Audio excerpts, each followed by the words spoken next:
Почитувани, лажгото Заев измислува причини за да избега од судот и од правдата затоа што се плаши.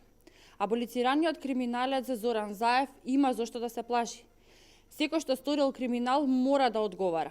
На лагата и се кратки нозете. Зоран Заев го лажеше судот, го лажеше народот, ја лажеше јавноста, ги лажеше медиумите. Зоран Заев по обичај ги лаже сите без ниту тронка срам. Денеска на македонската јавност ќе ги разјасниме релациите помеѓу Зоран Заев и Стојан Витанов, човекот со кој се сретна Заев за да го избегне рочиштето. Кога институциите на системот поведоа постапка да одговара за кривично дело, подкуп и изнуда на над 200.000 евра, Заев во свој стил почна да бега, да се крие и да лаже. Замислете, под полна кривична и материјална одговорност, само за да го избегне судскиот процес. Тој излажа дека имал средба со италијанскиот амбасадор Карло Ромеро и на тој начин се обиде да го избегне рочиштето. Истиот Зоран Заев, кој константно ја лаже јавноста, на крајот се испостави дека се сретнал со Стојан Витанов. Човекот кој не е ниту вработен во италијанската амбасада, туку е ангажиран како кореспондент без финансиски надоместок. Стојан Витанов инаку е близок пријател на Зоран Заев, кој е во секојдневна комуникација со него и со кој до сега се сретнал илјадници пати. Но она што ја интересира јавноста и граѓаните е каква е релацијата на Зоран Заев и Стојан Витанов. Стојан Витанов е еден од основачите на Младинскиот совет во Струмица.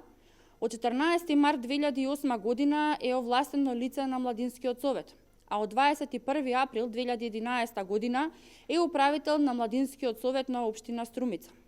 Да подсетиме дека Младинскиот совет е регистриран лично од Зоран Заев и тоа е оној истиот Младински совет преку кој кланот Заеви заработи над милиони евра од сомнителни трансфери од општинските пари. Почитувани, ова е начинот на работа на Зоран Заев. Константно лажење и криминал, а потоа одбегнување на одговорност пред законот. Разговорот помеѓу Зоран Заев и неговиот пријател Столе не може и не сме да биде поважен од одговорноста пред институциите. Јасно е дека Заев е охрабрен од аболицијата од Црвенковски за криминалот од 8 милиони евра за Глобал. Затоа Заев продолжува бесрамно да лаже. Аболицираниот криминалец Заев може да бега, ама не може да побегне на правдата. Тој ќе одговара пред судот за изнудата од типот 1 евро за црквата, 1 евро за вицето и тука нема дилема. Уште еднаш порачуваме институциите на системот да се одважат и Зоран Заев да ги сноси последиците за неговите криминални дејанија и за неговото лажење. Да се одважат судовите и повеќе да не толерираат притисоци за избор на судии кои не се по мерка на Заев и веднаш да ги санкционираат неговите лаги.